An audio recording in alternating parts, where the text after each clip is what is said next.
Don't hurt yourself running to the exits. For those of you who don't have somewhere else to be right now, you're in for a treat. Was he up there? No. Well, I'm excited to introduce this guy. He hasn't been with us for a while, and he's one of my favorites. Please give it up for Mr. Osric Chau!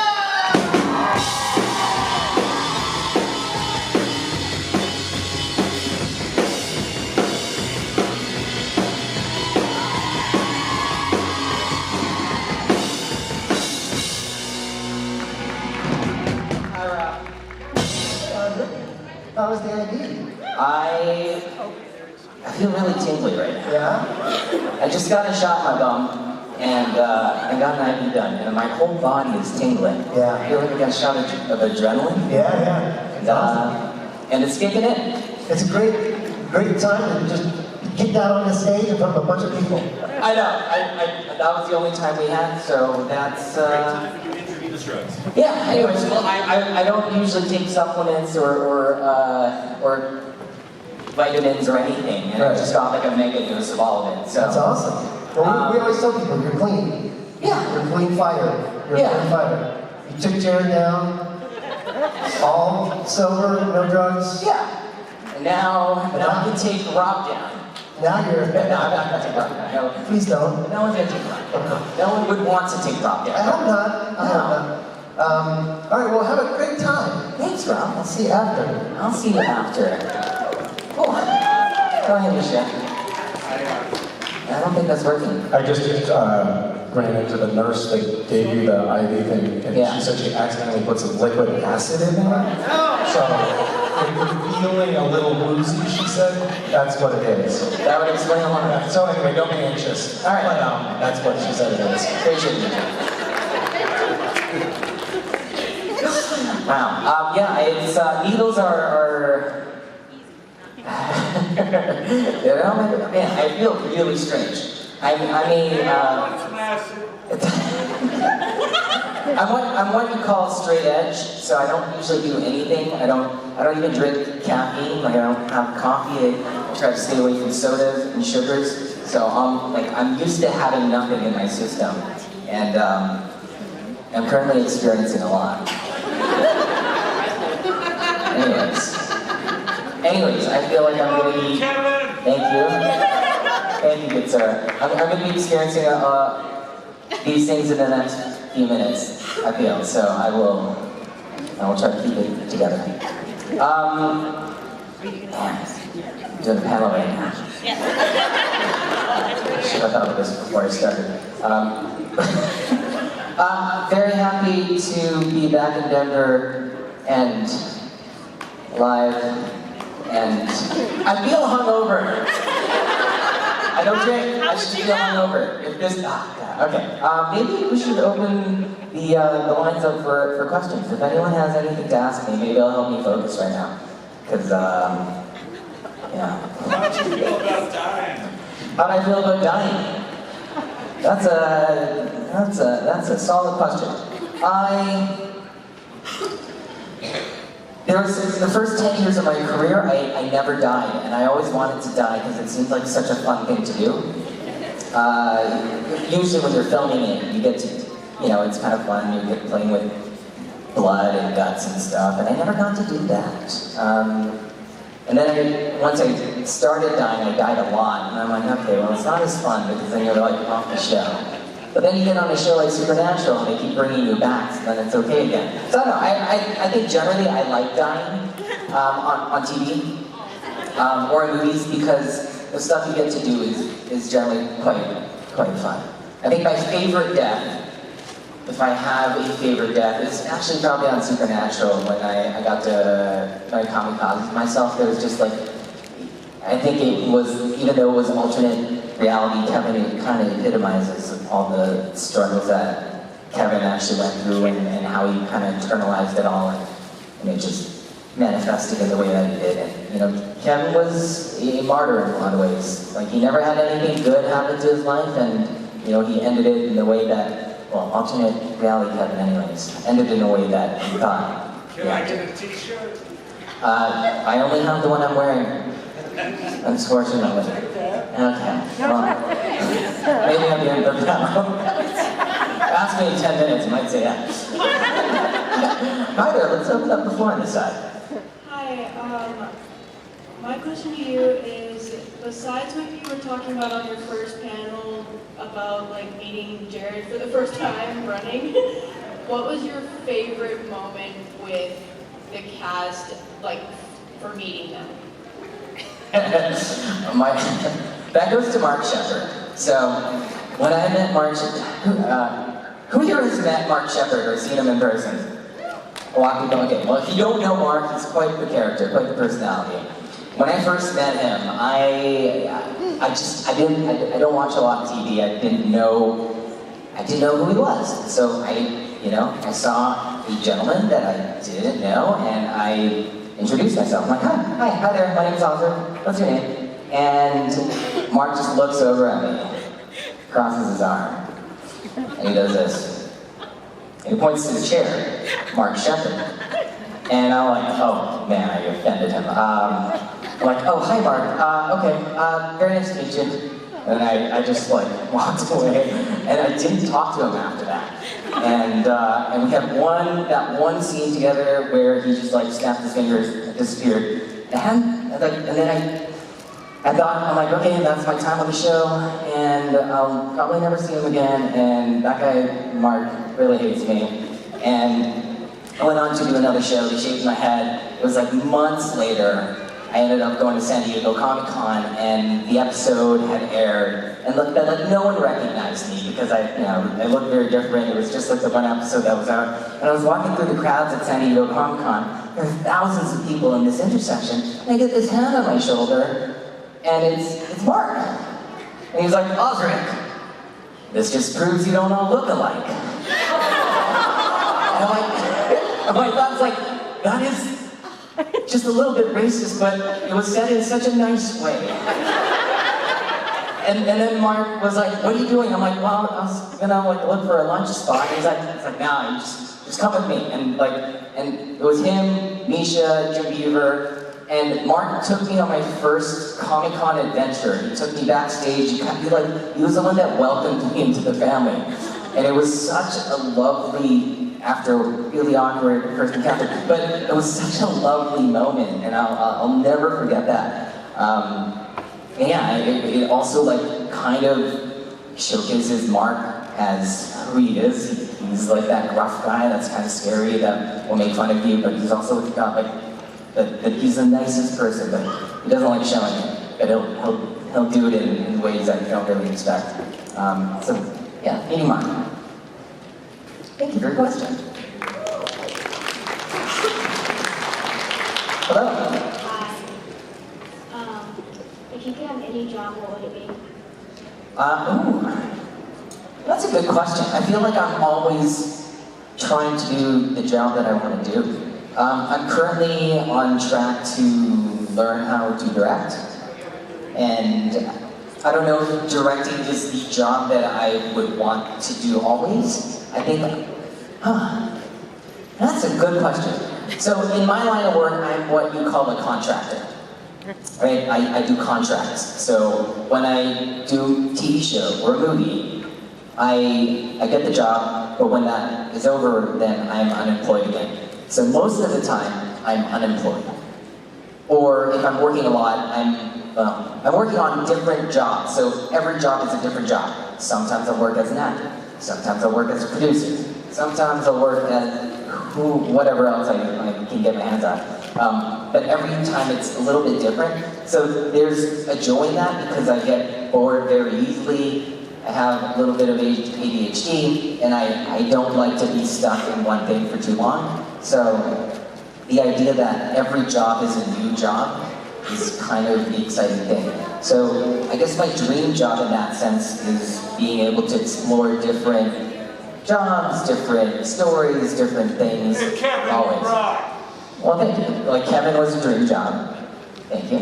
And I think the next one I would love to direct something, and that will be a dream job. And then I also want to continue producing because you can also kind of uplift a lot of your own community and people that you want to see do well, and as a producer, I'm able to kind of offer those opportunities. So I also want to produce, and when I do that, that will also be my dream job. So I think my dream job is whatever I'm doing at the moment, because I only do it because I want to. Do you have a dream job, actually?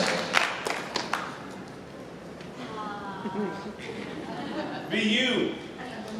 Be you. I mean, being yourself is certainly, it takes a lot of work, so I would say that. Do you have a dream job? Do you have anything that you kind of like? I want to be a bus driver. Sorry, what was that?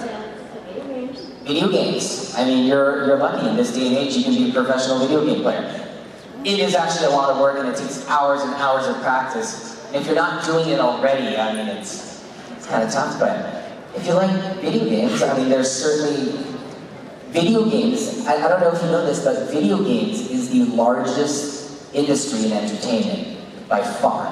So video games is larger than movies, TV, music, live shows combined. Video games is that big.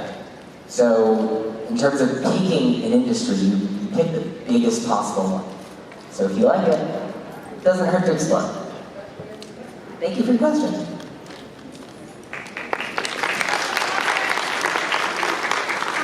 Hi. So my question for you, I'm a college student right now, and I was wondering if you had any advice for your younger self or for college students or anything like that. So many. I mean, for me it was, don't go to school because you think you have to. I mean, but that is very specific to me. I only went to school because I thought you had to go to school. You have to go to school if you want to be a doctor. You have to go to school if you want to be a lawyer. I had no idea what I wanted to do or what I wanted to be. I kind of needed to explore. And unfortunately for me, exploring in school wasn't conducive to the path that I eventually took. What are you on track to do? What do you want?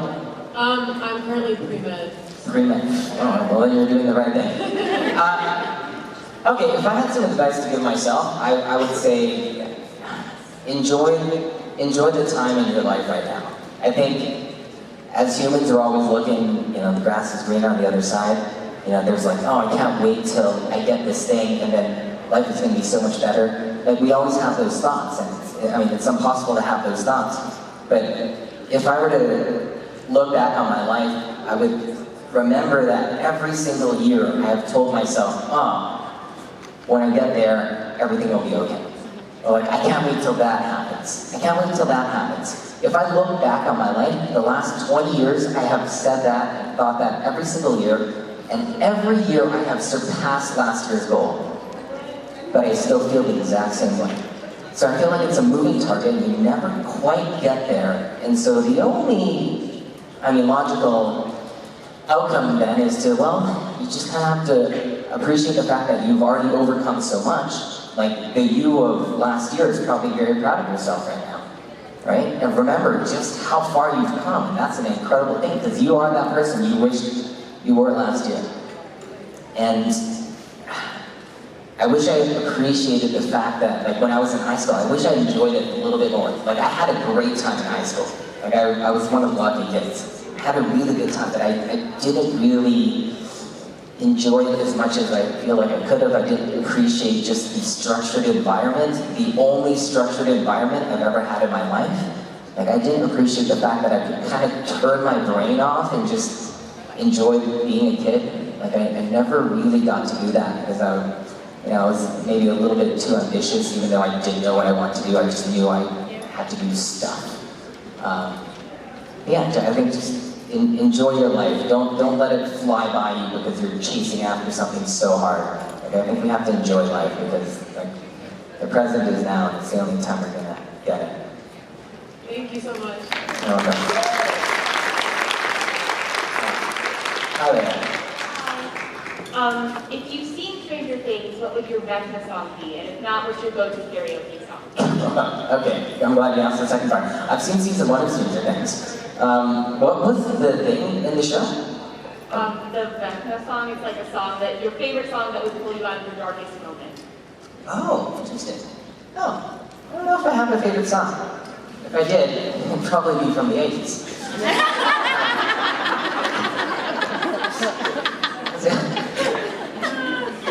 My go-to karaoke song. Let's see. If I picked a song, I would. I don't know the title. Is it "Hey Ho" by the Lumineers? I think that's a fun song. Yeah. Motorin'. Motorin', that's a great song. Is that your song? That's a good song. Yeah, maybe. Maybe like a Linkin Park song or a Backstreet Boys song. I'm stuck in that era. I know I'm old because I only listen to the songs I listened to in high school.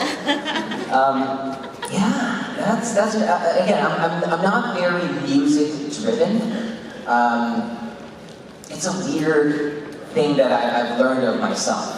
Is that I don't notice when music's not there. If music's playing, I'll appreciate it. Like to me, I think I enjoy soundtracks more than anything because music complements whatever atmosphere you're in, right? So like a musical score, a song might complement a scene. Like if we're at a club, you might want dance music, but you know, at your mother's funeral, you might not want to play club music. So even if that, not that I go to clubs or my mom hasn't had a funeral yet, but you know, just the shot is really kicking in now. Yeah, I don't really have a favorite song, a go-to song. I don't have a playlist. I don't understand how to use Spotify yet. When I'm driving, I often listen to silence. And I think that a lot of times it's because I just have so many thoughts that I'm thinking that I don't want to distract myself. Yeah, I think that's one of those weird quirks that I've noticed of myself in the last year or two. Yeah. Do you have a favorite song? I would probably say either anything by ABBA or Get Steve. Oh, I know ABBA. That's good. I'm proud of myself for now. Sing some ABBA. Thank you for your question. I'm not a singer, unfortunately. Thank you. Anyway. Hi, Osric. I want to say, of course, obviously I love Kevin on the show, but my favorite thing that I've seen you in is the Hollywood show.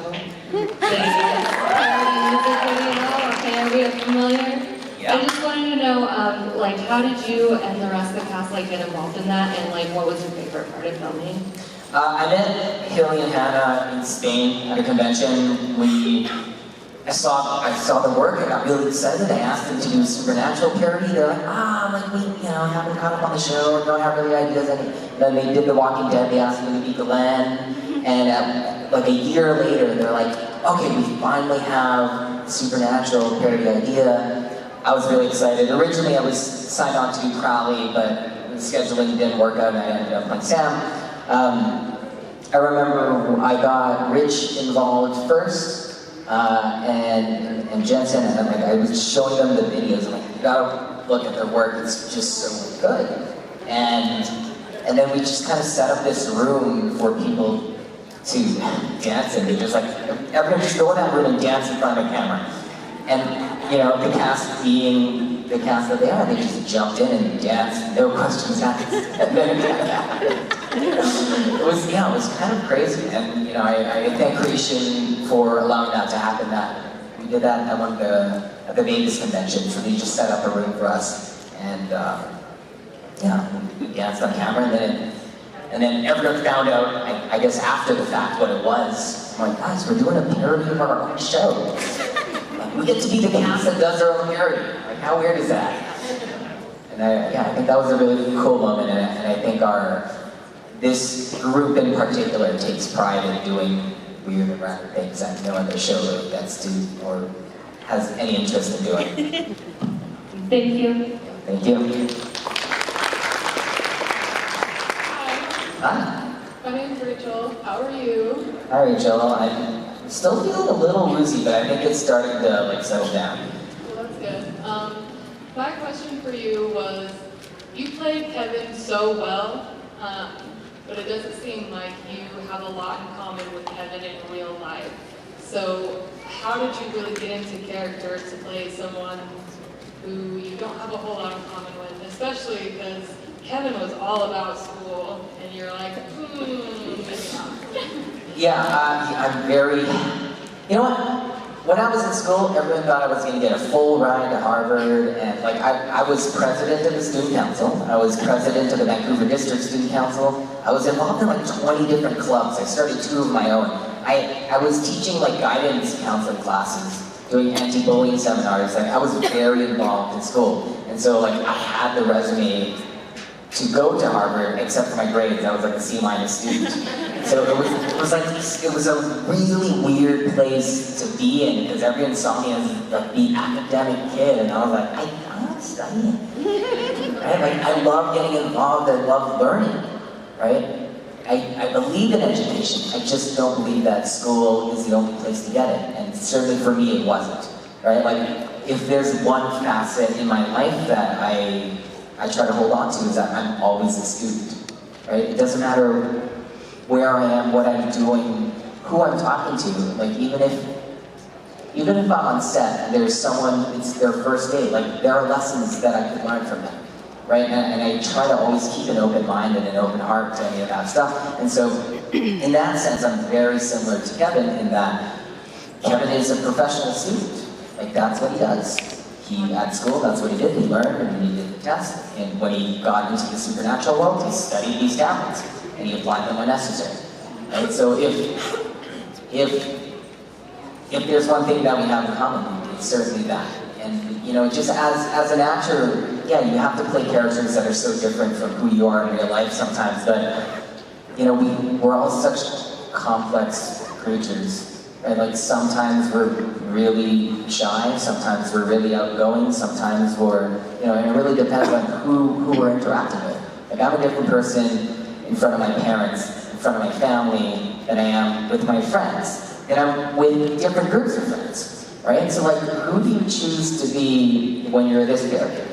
I think there's like a facet of you that might be part of this version of yourself, right? And so like, when you're kind of diving into a character, those are the things that you kind of explore. I'm like, no, this is that part of life. Even if it's not a part of your life that you live anymore. Like, I'm never that person. That was like me 15 years ago, but like, I remember what it felt like to have those thoughts, to have those feelings, and then you kind of tap into that side of yourself. Like, I went through a massive emo phase, and I guess a lot of us did. Yeah. But I went through this huge emo phase where I was listening to like, my music phase, alternative rock, like My Chemical Romance, where I was just like, I want to walk down the street alone, crying, and have no one look, but they know I'm doing it.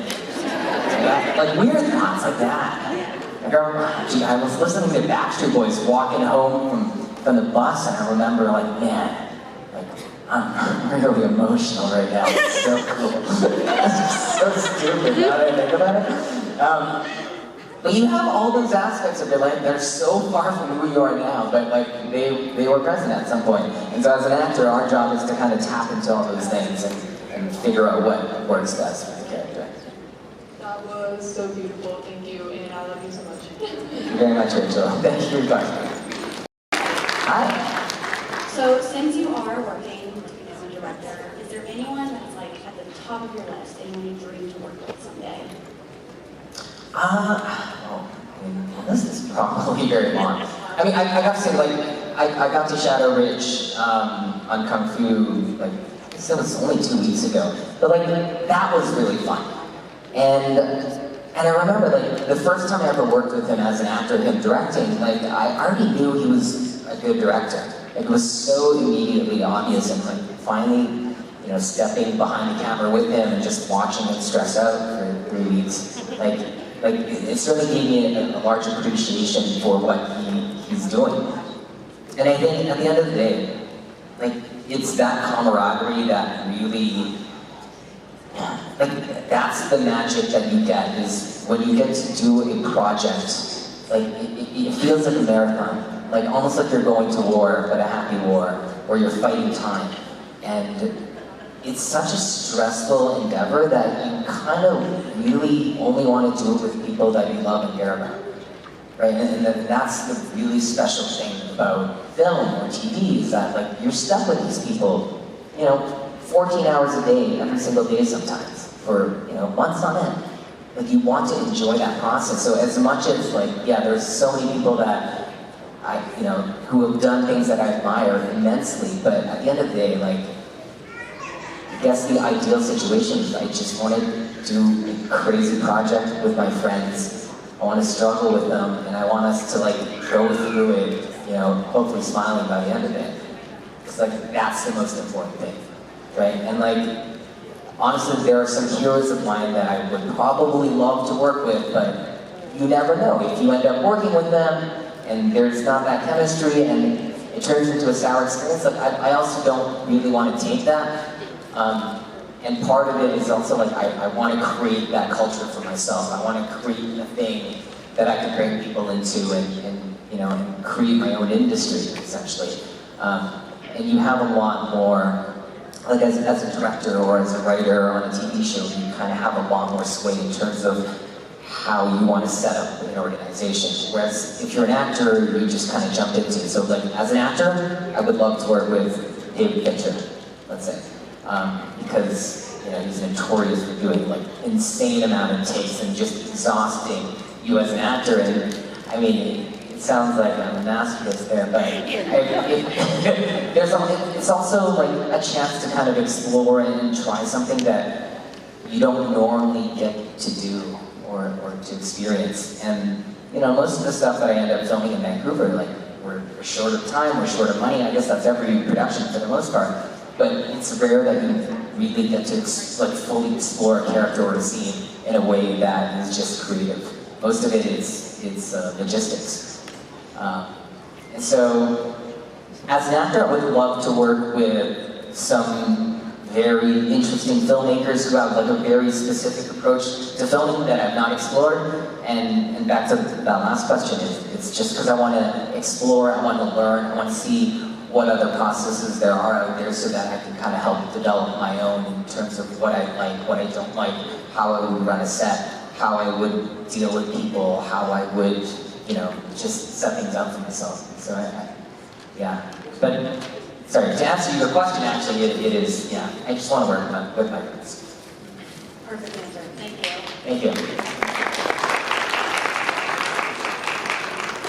Hi. If you could choose a different story arc for Kevin, what would it be and why? Oh man. I would have liked something nice for Kevin. My initial thoughts with Kevin, because he's a student, because he likes to learn, like I wanted him to learn something else. Like after he translated the tablets, like I understand, as a writer, I understand why they would kill him because, like what else is he gonna do? He's done the work. The next step would be to learn how to do something else. Whether it be like learn how to be a hunter, learn a new skill set. Like that is your job. Your job is to look at something, figure it out, and then apply it. And yes, it happens in academia, but it can also happen in this physicality, and it could happen in anything. And I would have loved, and this is probably a purely egotistical thought, is that I would have loved for Kevin to learn how to be a hunter so that he can go and fight some baddies, because I come from a stunts background and I just want to do some action scenes. So that's what I would have loved to see for Kevin, because, yeah, because I never get to do action. And it's because I don't look like a guy that can do action.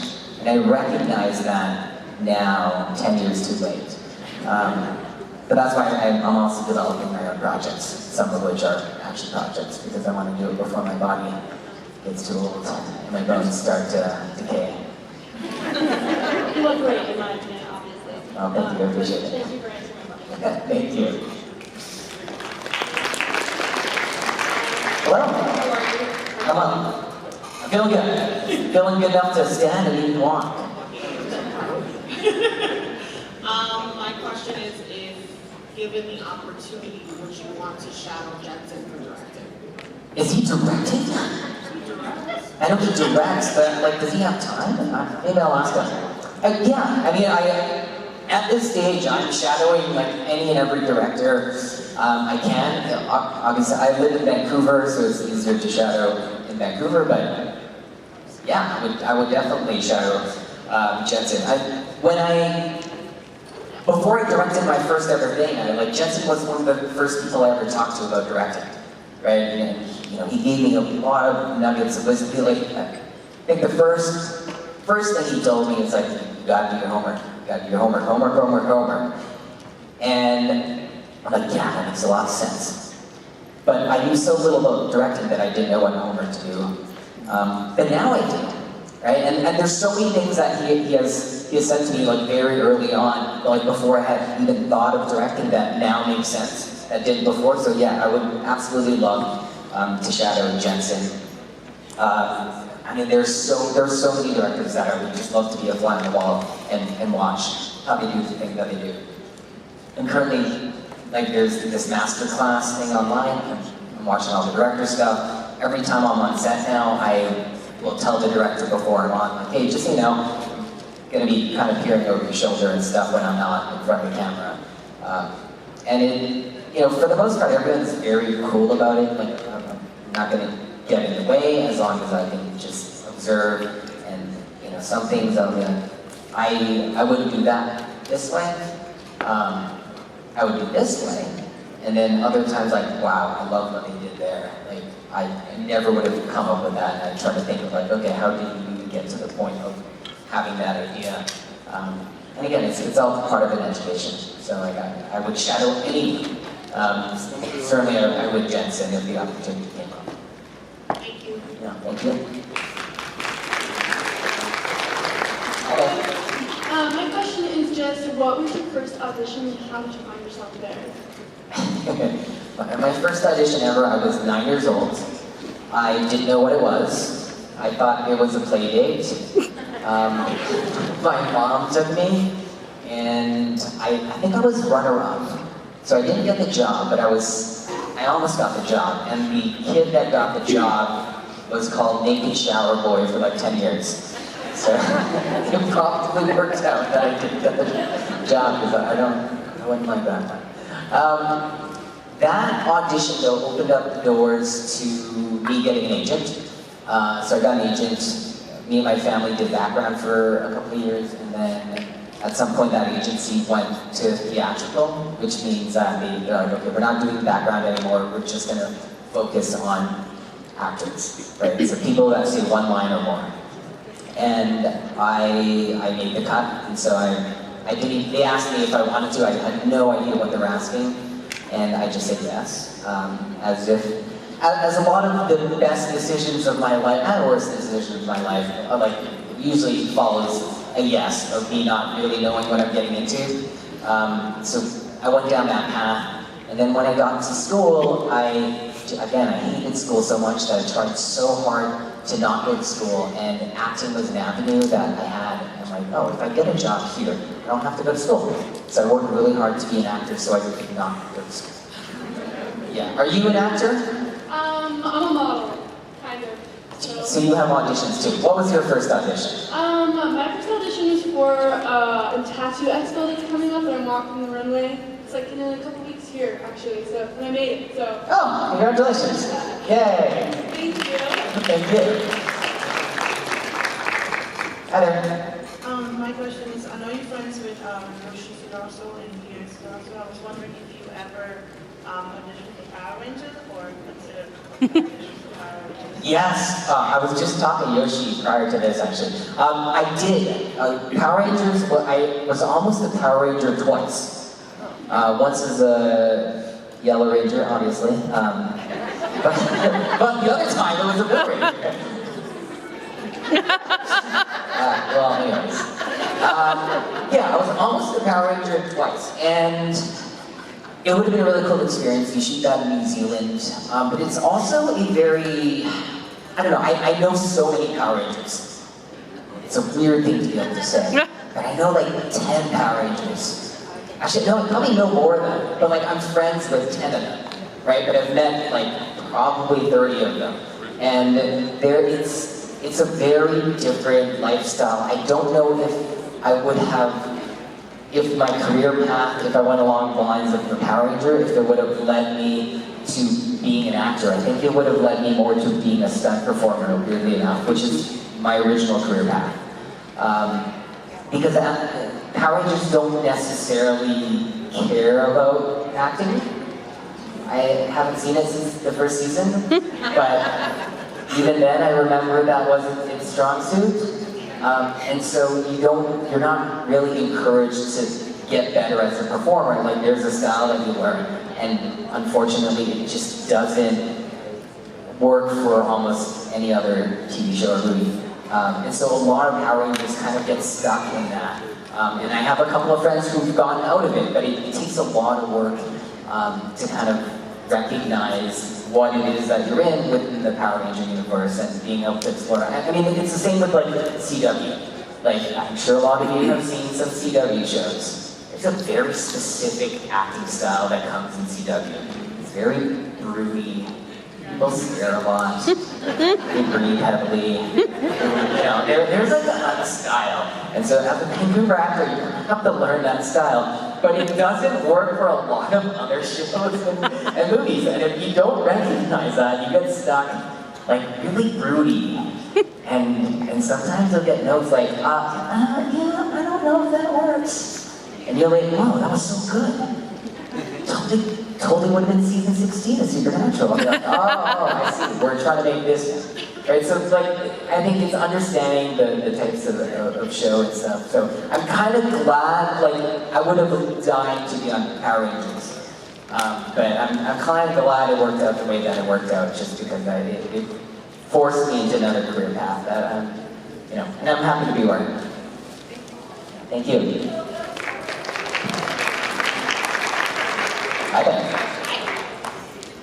So, do you remember when you were in the Hunter Protection Program and Kevin was on the boat and Sam and Dean had to do like food runs for you?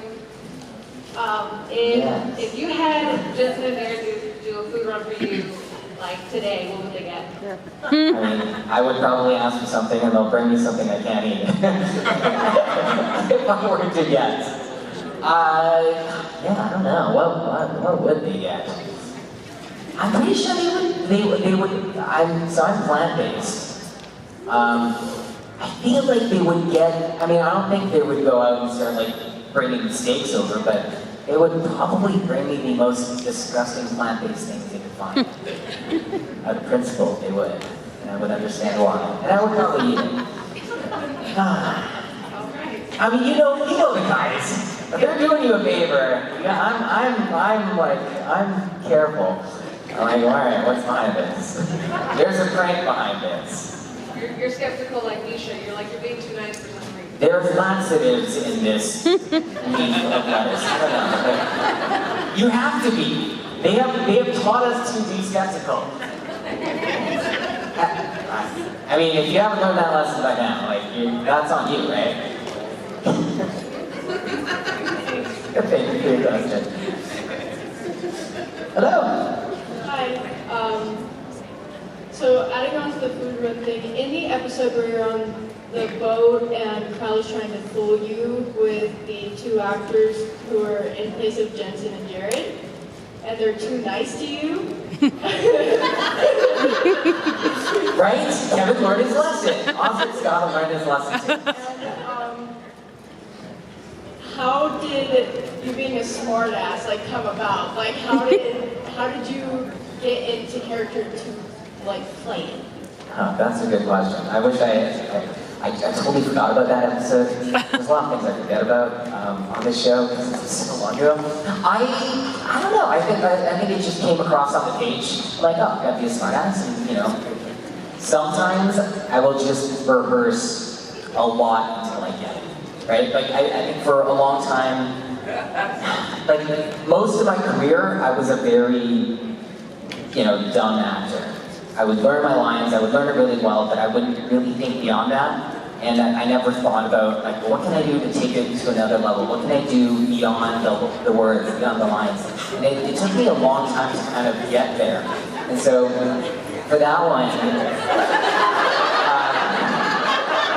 I just rehearsed the crap out of that episode, and I just knew my lines, and I saw it very vividly after reading it, and it made sense. So, yeah, I don't think any time I was on Supernatural, again, very inactive thoughtless actor. I was just trying to do my job. And I was never secure enough in my position on the show that I felt like I could ever explore, probably to my own detriment. And you know, that's not on the show or anyone else, that's definitely on me and my insecurities. But you know, as like a guest star, like, I thought I was gonna die in my second episode, right? Like, death was inevitable. Them bringing me back was like a surprise, right? So I never felt like I could explore, and a lot of that was just, you know, I was still new, I was still learning, and I just didn't feel comfortable in my own skin and my abilities that I'm like, okay, I know what's best for the character. Like, I never had that confidence. Like, I do now, but I think that's something that takes a long time to get if you're a stupid actor like I was for a long time. But you have to learn your way out of it. So yeah, I wish I had an actual answer on how I prepared it, but I didn't really prepare it. I memorized my lines, and then I did it the way I saw it in my head. And that was it. And then if I did it wrong, which I don't remember, they would have told me I did it wrong, and then I would have adjusted. And did you really enjoy being a smart ass on the show? Of course, of course. Actually, well, I think my favorite version of Kevin to play was when he was like super high on caffeine. It's just fun to be all wiry and stuff. It was like being Rob. Like, it was just fun. Really? Yeah. I mean, that's like my favorite type of character, like just like super high. That's like, in my head, you're always high on caffeine. And I love that energy. That's good. That's good. I'll take that. All of a sudden, I felt like I was on acid because I saw a bear and I said arrow. Yeah. Speaking of caffeinated, how you feeling? I think I'm on a slump. I don't know. Like, I feel like my leg was like buzzing for most of the panel, and now it's subsided. So it feels good. All right. Yeah. Well, it's so great to see you. Likewise. And guys, please give it up for